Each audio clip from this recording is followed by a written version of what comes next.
ओम शांति। आज 12 जनवरी 2024 के बाबा के अनमोल मधुर महावाक्य सुनेंगे।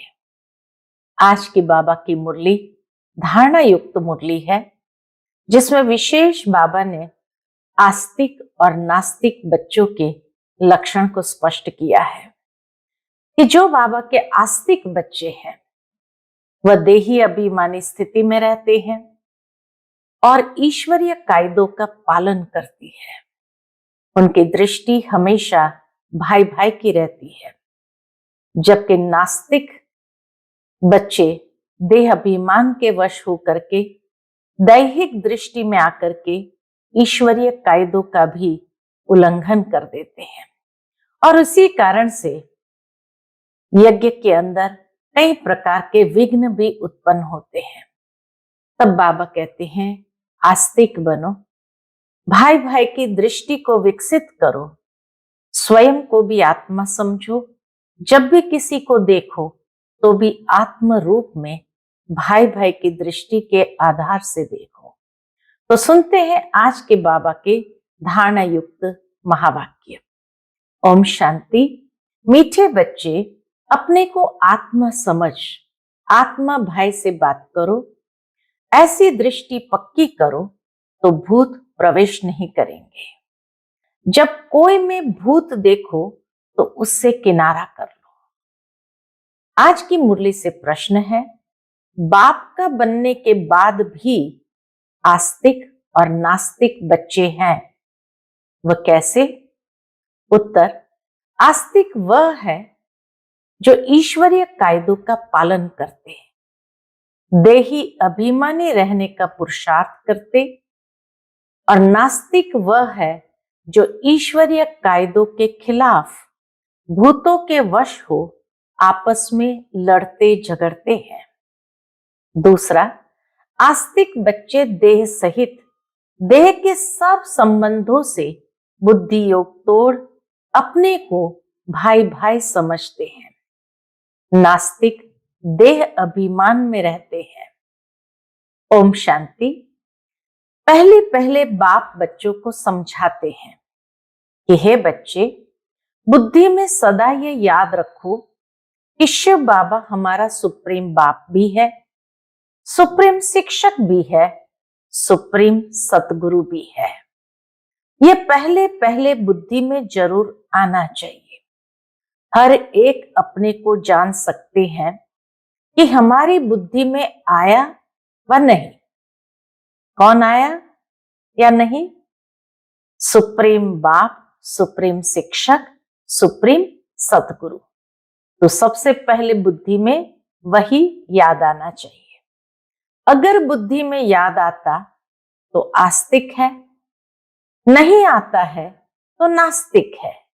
आज सारी बाबा की मुरली है ही आस्तिक और नास्तिक की, और इसी कॉन्ट्रास्ट को सारा मुरली के अंदर महसूस करेंगे।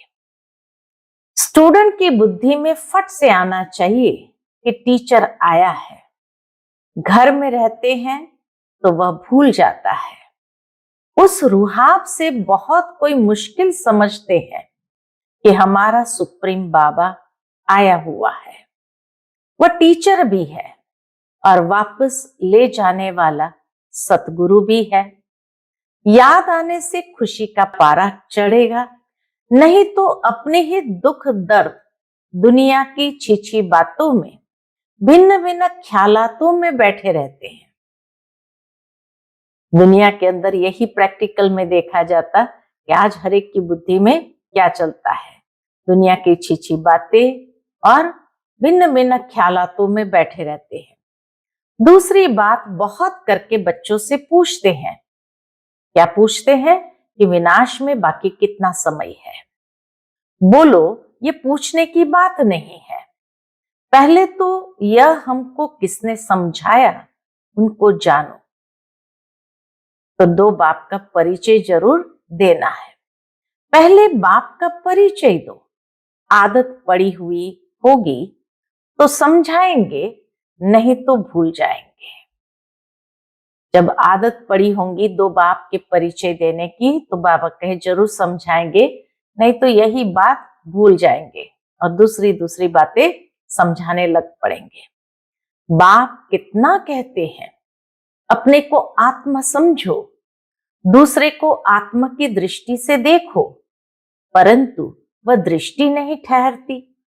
रुपए से एक आना भी मुश्किल बैठता है, जैसे बुद्धि में ठहरता ही नहीं है। यह कोई बाप श्राप नहीं देते। बाबा कहे ये कोई बाप श्राप नहीं देते, ये तो बाप समझाते हैं कि ज्ञान बहुत ऊंचा है। राजाएं स्थापन होती है, रंक से लेकर राव बनते हैं। राव थोड़े बनते हैं, बाकी रंक नंबरवार होते हैं। लास्ट नंबर वाले की बुद्धि में कभी कोई बात बैठ न सके, तो पहले जब किसको भी समझाते हो तो क्या समझाओ?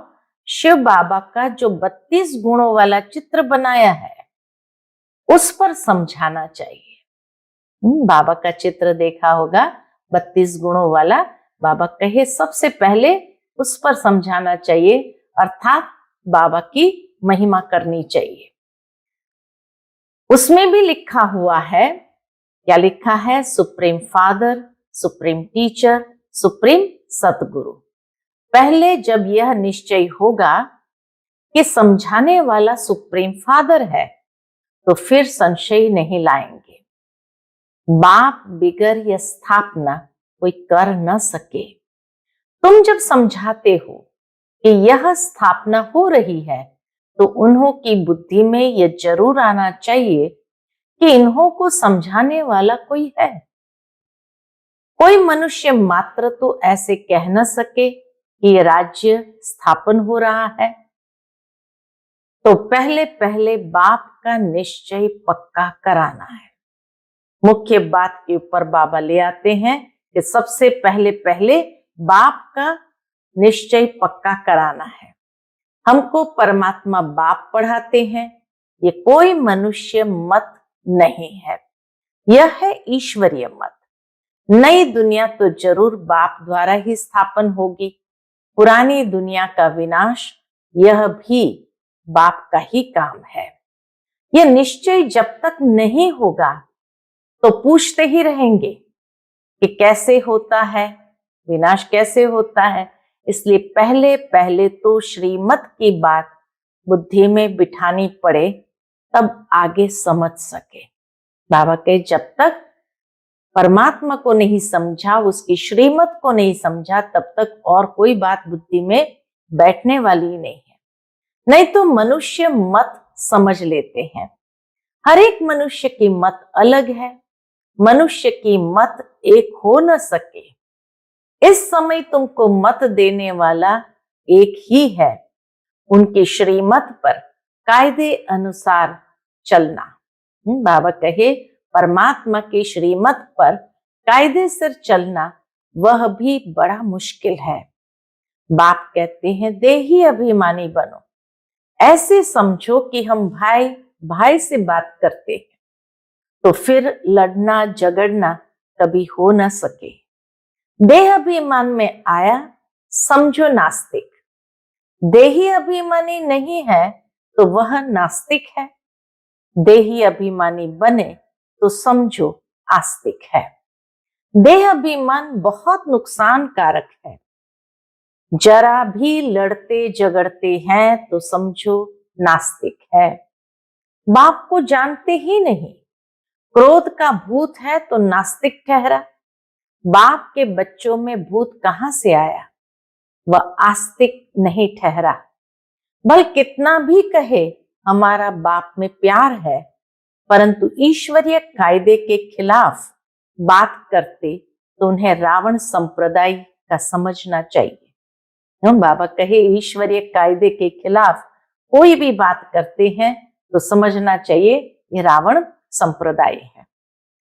देह अभिमान में है, कोई में भूत देखो व दृष्टि खराब देखो तो हट जाना चाहिए।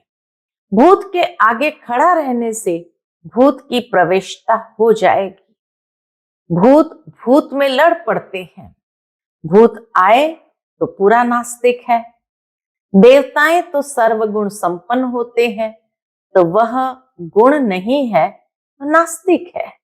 जो देवताई गुण है वो नहीं है तो नास्तिक है। नास्तिक वर्षा थोड़ी लेंगे। जरा भी खामी नहीं होनी चाहिए, नहीं तो बहुत सजा खाकर प्रजा में जाना पड़ेगा। भूत से दूर रहना चाहिए। भूत का सामना किया तो भूत आ जाएगा। भूत से कभी सामना नहीं किया जाता। बाबा कहे समझदारी वह है कि कभी भूत से सामना नहीं करना होता है। उनसे जास्ती बात भी नहीं करनी चाहिए। बाप कहते हैं यह है ही भूतों की दुनिया।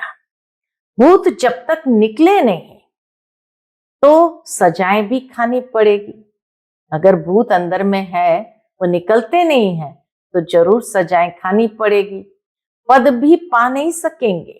लड़ाई तो एक ही है। कोई राव बन जाते हैं, कोई रंक बन जाते हैं। लड़ाई ऐसी है जो इसी से ही कोई राव बन जाते हैं, कोई रंक बन जाते हैं। राव की दुनिया थी, अभी रंकों की दुनिया है। सब में भूत है। भूत निकालने का पूरा पुरुषार्थ करना चाहिए। बाबा मुरली में बहुत समझाते हैं। किस्म किस्म के स्वभाव होते हैं, बात मत पूछो। बाबा के इतने वैरायटी स्वभाव है, जो बात मत पूछो। तो प्रदर्शनी आदि में पहले पहले क्या समझाना है? सबसे पहले पहले बाप का परिचय देना है। बाप कितना लवली है, वह हमको ऐसा देवता बनाते हैं। गायन भी है, मनुष्य से देवता किए करत न लागी वार। देवताएं थे सतयुग में, तो जरूर उनसे पहले कलयुग था। यह सृष्टि चक्र का ज्ञान भी तुम बच्चों की बुद्धि में अब है। वहां यह ज्ञान इन देवताओं में नहीं रहेगा। अब तुम नॉलेजफुल बनते हो, फिर पद मिल गया तो नॉलेज की दरकार नहीं। यह है बेहद का बाप, जिससे 21 पीढ़ी तुमको स्वर्ग का वर्षा मिलता है। तो ऐसे बाप को कितना याद करना चाहिए? बाबा सदैव समझाते हैं कि हमेशा समझो कि शिव बाबा हमको समझा रहे हैं। शिव बाबा इस रथ द्वारा हमको पढ़ा रहे हैं। वह हमारा बाप, टीचर, गुरु है। यह है बेहद की पढ़ाई। तुम समझते हो, पहले हम तुच्छ बुद्धि थे। इस कॉलेज का कोई को जरा भी पता नहीं है, इसलिए समझाने के समय अच्छी तरह से घोट घोट कर समझाओ। श्री कृष्ण की तो बात ही नहीं, बाप ने समझाया है श्री कृष्ण का कोई चरित्र है ही नहीं। जो सारे चरित्र की बातें की गई है भागवत में, वो सारा संगम के शिव बाबा के हैं, सिवाय शिव बाबा के। तो बाबा कहे बाप ने समझाया है श्री कृष्ण का कोई चरित्र है ही नहीं सिवाय शिव बाबा के। ब्रह्मा विष्णु शंकर के भी चरित्र हो न सके। चरित्र है ही एक का, जो मनुष्य से देवता बनाते हैं, विश्व को हेवन बनाते हैं। तुम उस बाप की श्रीमत पर चलते हो, बाप के मददगार हो। बाप नहीं होता तो तुम कुछ भी कर नहीं सकते। तुम अभी वर्थ नॉट ए पेनी से वर्थ पाउंड बन रहे हो। अब नंबरवार पुरुषार्थ अनुसार तुम सब जान गए हो। तो पहले पहले है बाप का परिचय। सतयुग में देवताओं की बेहद की बादशाही है। उनके राज्य में और कोई था नहीं। अभी तो कलयुग है, कितने ढेर धर्म है। ये एक ही आदि सनातन देवी देवता धर्म कब स्थापन हुआ? बाबा कहे ये एक ही आदि सनातन देवी देवता धर्म कब स्थापन हुआ? ये कोई की बुद्धि में नहीं है। तुम बच्चों की बुद्धि में भी नंबरवार पुरुषार्थ अनुसार है। तो पहले बाप की महिमा पर अच्छी तरह से समझाना चाहिए। हम जानते हैं जरूर बाप से हमको पहचान मिली है। बाप कहते हैं सर्व का सदगति दाता भी मैं हूं। कल्प कल्प में तुम बच्चों को राय देता हूं कि अपने को आत्मा समझो और मुझे याद करो, तो आत्मा पतित से पावन बन जाएंगी। आत्मा समझ करके बाप को याद करेंगे तो आत्मा पतित से पावन बन जाएंगी। आत्म अभिमानी भव, वरदान बाबा दे रहे हैं, आत्म अभिमानी भव। दूसरे को भी आत्म समझने से तुम्हारी क्रिमिनल आई नहीं होगी। आत्मा ही शरीर द्वारा कर्म करती है। हम आत्मा है, यह आत्मा है, ये पक्का करना है। एक एक के नाम सहित उसको ये देखना है कि यह भी आत्मा है। तुम जानते हो, पहले पहले हम 100% पावन थे, फिर पतित बने। आत्मा ही बुलाती है कि बाबा आओ। आत्मा का अभिमान पक्का रहना चाहिए और संबंध सब भूल जाने चाहिए। हम आत्मा स्वीट होम में रहने वाली है, यहां पाठ बजाने आए हैं। यह भी तुम बच्चे ही समझते हो। तुम्हारे में भी नंबरवार है जिनको याद रहती है। भगवान पढ़ाते हैं, कितनी खुशी रहनी चाहिए। भगवान हमारा बाप भी है, टीचर भी है, सतगुरु भी है। तुम कहेंगे हम उनके सिवाय और कोई को याद नहीं करते। बाप कहते हैं देह सहित देह के सभी संबंध तोड़ माम एकम याद करो। तुम सब ब्रदर्स हो। कोई मानते हैं, कोई नहीं मानते हैं, तो समझो नास्तिक है। अगर भाई भाई नहीं मानते तो समझो नास्तिक है। हम शिव बाबा के बच्चे हैं तो पावन होने चाहिए। बाप को बुलाते ही है, बाबा आकर हमको पावन विश्व का मालिक बनाओ।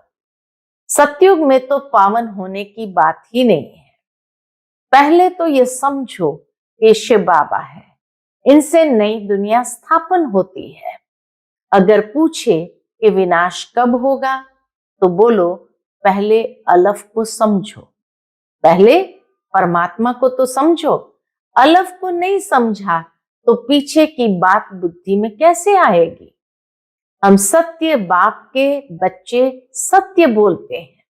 बाबा कहे ये भी महसूस कराओ कि हम सत्य बाप के बच्चे सत्य बोलते हैं। हम कोई मनुष्य के बच्चे नहीं हैं, हम शिव बाबा के बच्चे हैं। भगवान वाच, भगवान उनको कहा जाता है। इसको बाबा कहे भगवान वाच, भगवान उनको कहा जाता है जो सभी ब्रदर्स का बाप है। मनुष्य अपने को भगवान कहला न सके।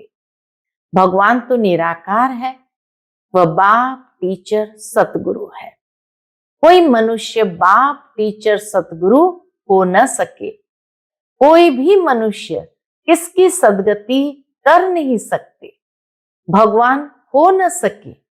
बाबा है पतित पावन, पतित बनाता है रावण। बाकी यह सब है भक्ति के गुरु।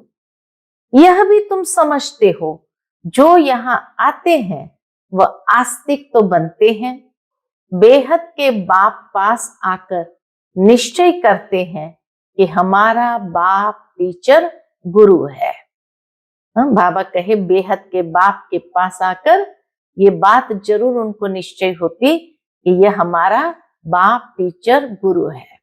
जब कंप्लीट दैवी गुण आ जाएंगे तो लड़ाई भी लगेगी।